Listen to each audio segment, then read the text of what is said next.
Jared's going right now today. He had that match this morning. We're going to check in and see how he did. I just woke up. Okay? We got day 15, people. How are you doing? What's going on?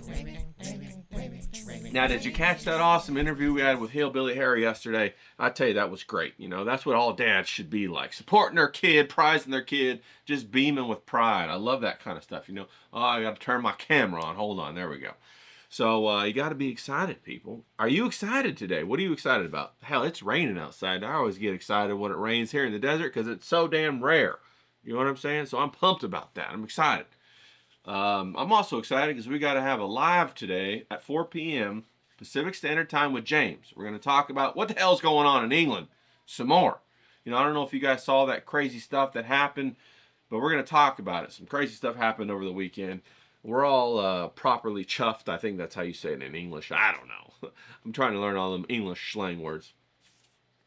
Now, you got that critical eye locked in the hole. Don't let it get you. Don't let it beat you up with that anxiety and stuff, okay? You know who I'm talking to. Don't let it beat you up, all right? Be okay with it. Put it back in the hole. Impulse control. Move on, all right? And then finally, how's your schedule doing? Your schedule doing good?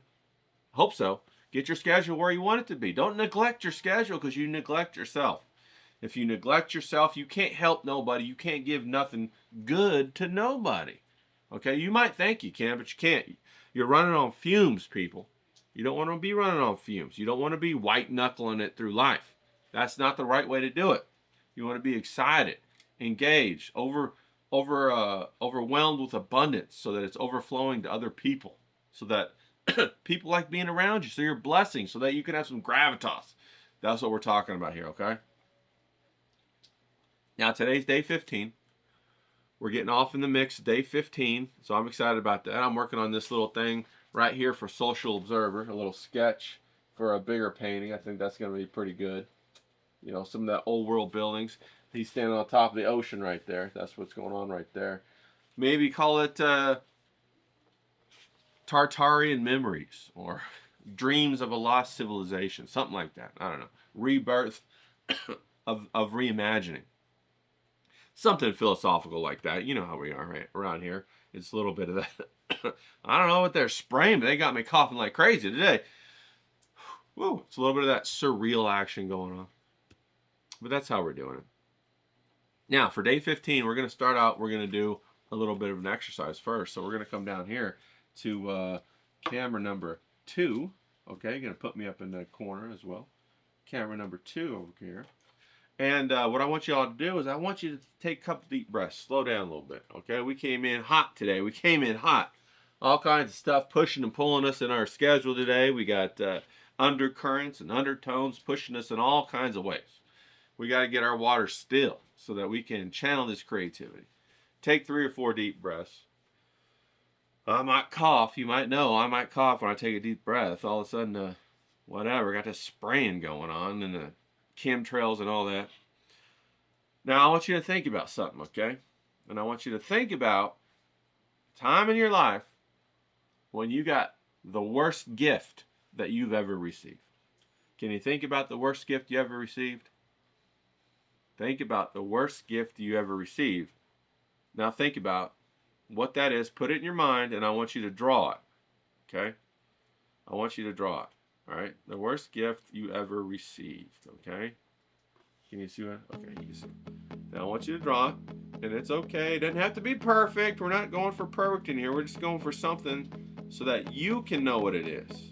Okay? So that you can remember right when you look down at it, what the hell it is and how it made you feel, because that's what we're doing, okay? Now, believe it or not, back in the day, I had a girlfriend, and that's not the believe it or not part, folks. Come on, that's not the funny part, okay? I had a girlfriend, and I guess she struggled all the time to figure out what to get me as a present. And I'm not really that hard to shop for, really. I like very basic things, and I love tools and art tools and all that kind of stuff. She went out for my birthday and found this thing, right? And I'm drawing it right now. And it was basically this box, okay? And on top of the box was all kinds of seashells or something, right? And they were all broken. It wasn't like they were like nice seashells or anything like that. They were all broken and strange and weird. And then glued on top of that was a Matchbox car, okay? I never really understood what the hell was going on with this thing. And I didn't know what the hell I was supposed to do with it. And of course, you know, when you're a guy, you gotta act all, oh wow, excited. You know, that's exactly what I thought that I wanted, even though I didn't know what the hell it was. I didn't know what the hell it was gonna be used for. And you know, when you open the inside of it, I guess she envisioned that I would put my pencils or my pens or I don't know, whatever. And I guess she thought, since I love the ocean, that I would love seashells on top of this this box. And I guess she found it at a craft fair or something. I don't know. And immediately thought of it, because I surfed all the time, you know, and all that stuff. And I didn't have a car, I had a truck, so I don't know what that was all about. But yeah. Now, draw your memory, and I want you to think about how it made you feel in relationship to that other person. Think about how it made you feel. It made me feel disconnected.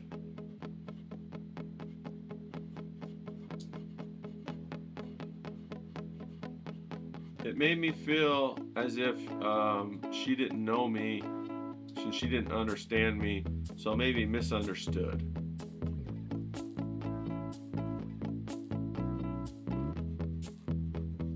And I want to tell you something, people. This is day 15. I want to tell you something, people. Now we're going to come back over to 1. I want to tell you something, people.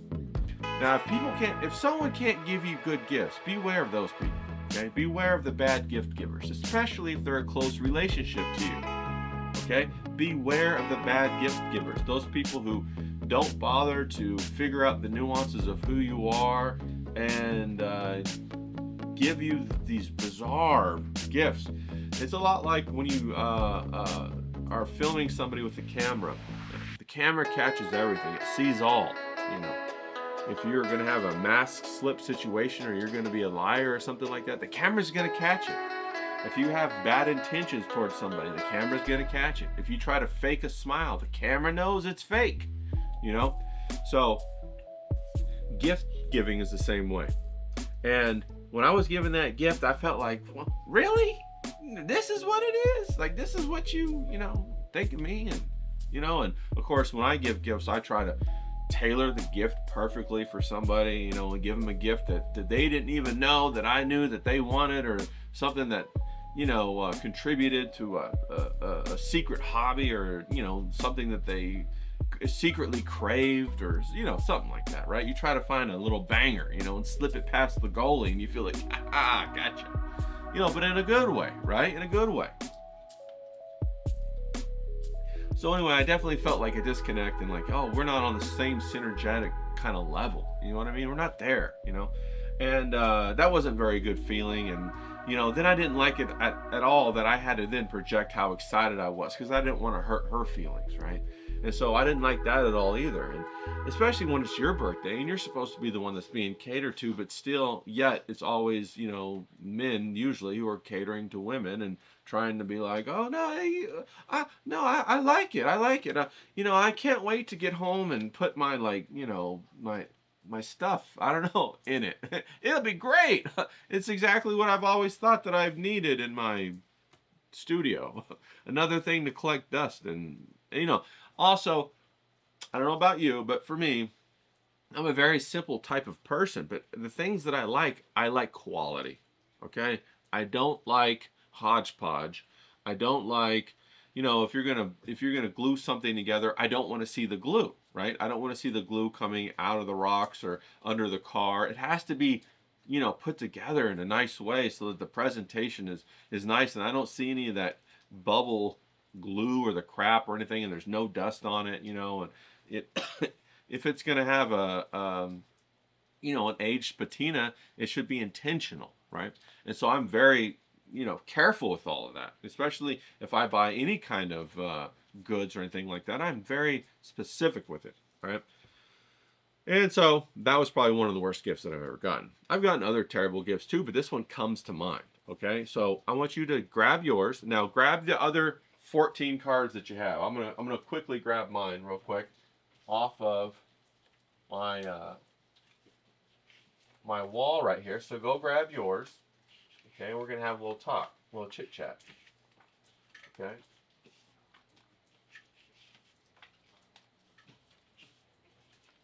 Now right here, with 15 being on top, you have 15 cards that have 15 different touch points about 15 different things in your life.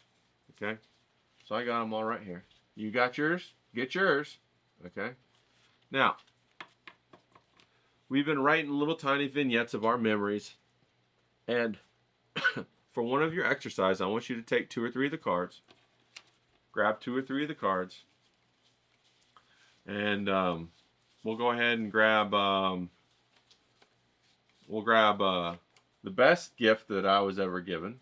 Okay. We'll grab the very first day, the supporting character. What would you say? Let's fucking go. All right. And then we'll grab Miss Johnson. Okay. Talent alone will not carry you. Okay. So we're going to grab those 3 cards. Now you grab 3 cards as well.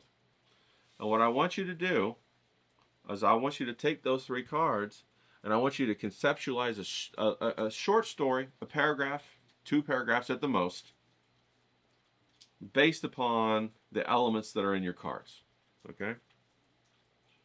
So it can be real, but more than likely it could be fiction, because that's what we're trying to do here. You're more than welcome to write a true story. Maybe you want to write a story about being a father, right? And so you're going to go ahead and harness all of those memories of being a father, and you're going to write it down, and then you're going to connect them, and you're going to do all that. And that's pretty straightforward because you have all of the memories and all of the experiences that you can draw from, right? It's already out there. All you have to do is go through and record it.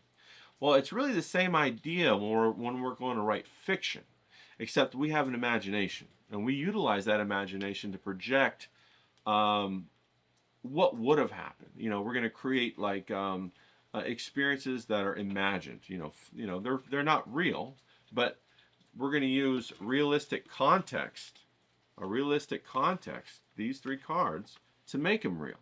Okay, and you're going to say, well, what does that mean? What does that mean? And the way that we're going to make them real is we're going to utilize the realistic emotions, okay, that are within these cards in order to create the story. All right. Now you can go literal with it. You can say, you know, I'm going to write a story about a watch, okay, and maybe I go through a training center. Maybe I'm trying to be a Navy SEAL or something, and you know, I keep struggling and failing, you know, and it's really hard on me and all this kind of stuff. And then I have one good buddy with me who's always there to pick me up, and he's always like, let's fucking go. He's there to pick me up, and so I think about my good buddy, right? And then at the end, when I didn't think I could make it, my dad comes up, right? And my dad gives me his Navy SEAL watch that he got when he retired. And he tells me, you got a lot of talent, son, and you made it. But talent alone is not going to carry you. I want you to take this watch with you. This is my blood, sweat, and tears for my whole life of being a Navy SEAL. And I want you to wear this watch when you go out. And I want you to remember, it's hard work. It's taking care of your teammates. It's the brotherhood that's going to carry you through. Talent's great, but the brotherhood, and the hard work and the training. That's what really is going to count. Okay? And that's the jumping off point for a Navy SEAL story, right? That's the first scene for a tremendous story with tremendous roots. And now you have that watch to carry you through the whole story, right? That watch can become a centerpiece about how, you know, you end up saving your brothers, right? You know, this is a fictionalized story. Obviously, I was never a Navy SEAL, but I knew a couple Navy SEALs. They're good guys, okay? And that's what it's all about. And you tell that story. It's not about the violence.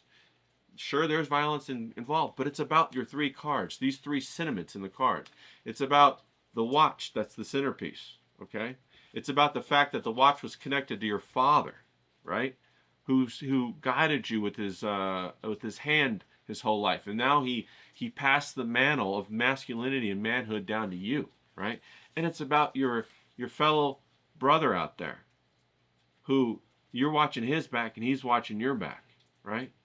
And you draw those emotions from your memories, which are these cards, and you inject those emotions, you inject those beliefs, you inject that into your story. It can become quite exciting, okay? Because now you have all these other cards that you can utilize as you take the story further and further, or you can just keep it at 1 or 2 paragraphs and make a completely new story with 3 new cards, okay? 3 new cards, all right? Maybe I picked these 3 cards, okay? I got the terrible gift that was given to me, all right? I got the loyalty of my dog, Sheriff, okay? And then I got the 3 guys who tortured me, the bullies, okay? So maybe this is a story about how you could go literal and how you're bullied at school and how you feel as growing up. And the only joy that you had is when you came home to the acceptance of your dog and he watched out for you, okay? And then maybe your parents were so disconnected that they give you ideas or advice on how to handle the bullies, but the advice was terrible. Like, oh no, just, you know, be nice to them, or talk it out, or, you know, maybe buy them some ice cream, maybe make them your friends or whatever. And maybe that's what this represents, you know. Maybe it's not a literal gift, but it's the advice that they give you that doesn't help you at all in your life. And so you're frustrated and you're trying to get through, and the only one who really understands you is your dog, right? Maybe one night you wake up in a dream and he's sitting there on your bed and he says, listen, Ray, okay, I know the parents. He's talking to you now, right? I know your parent said some bullshit and I overheard it. Okay, I heard it. That's not what you do. You go down, you get the bulldog inside of you, and you bite those motherfuckers the first chance you get tomorrow. Okay? And maybe that's what happens. So then you show up at school the next day, and maybe Sheriff gives you his dog tag. Okay? And you're holding on to it in your pocket, and you grab that dog tag, and all of a sudden, that rage of that English bulldog comes out in you, and you bite those motherfuckers. And they back off, and it's over with. Then everybody's like, wow, who's this guy? Right? Maybe that's the story. Okay? So that's how you go ahead and you take these touchstones that you just made. 15 of them. We got 15 touchstones. Every time you touch them, you feel those emotions because that they're tailored for you. You take those emotions, you take that understanding of those situations, and you put them into your story to make the fictional story real, because they revolve around this nucleus of reality, which is your emotions. And that's how you fucking write, people. Okay? That's how you write.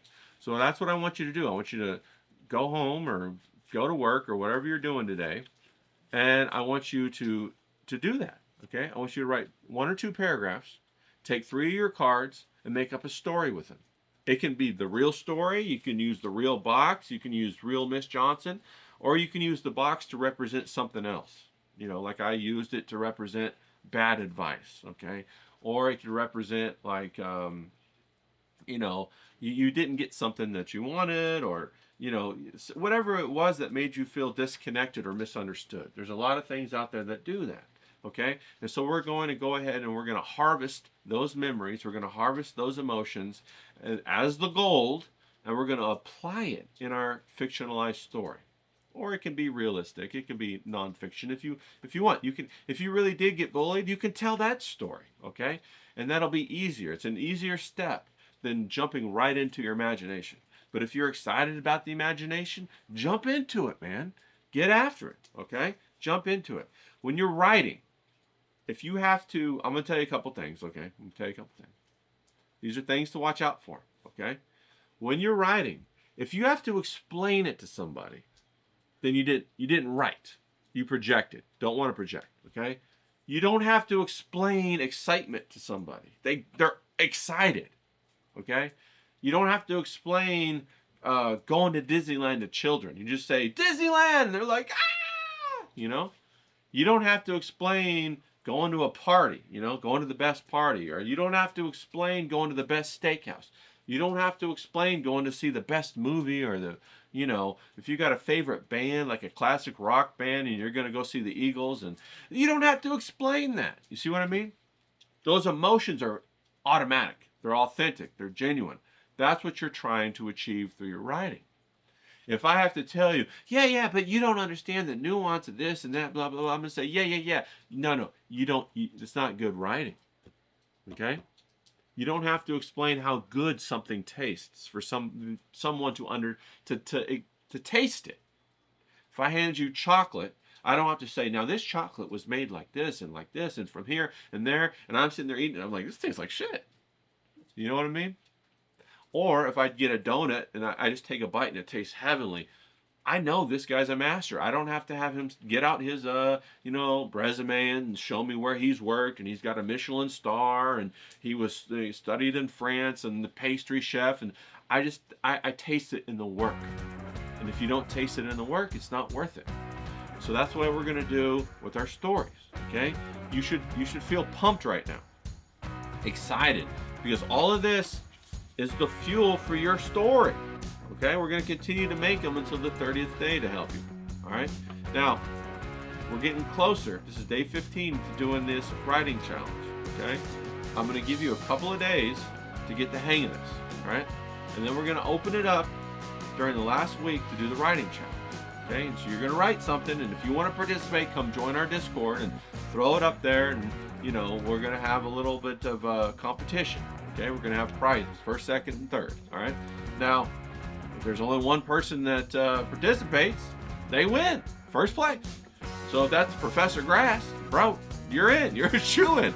I say Professor Grass because he's already posted some stuff up there. He's already been ranked. Okay. If there's 3 people, they get first, second, third. We're gonna let the people in the Discord vote. All right. I'm not gonna pick. We're gonna let everybody see what's going on. Okay. And that's what it's supposed to be about. What moves the people. All right. So get out there, let's kick some ass. You write down a couple of paragraphs, you write your story, and have fun with it. Be excited about it. Let's fucking go.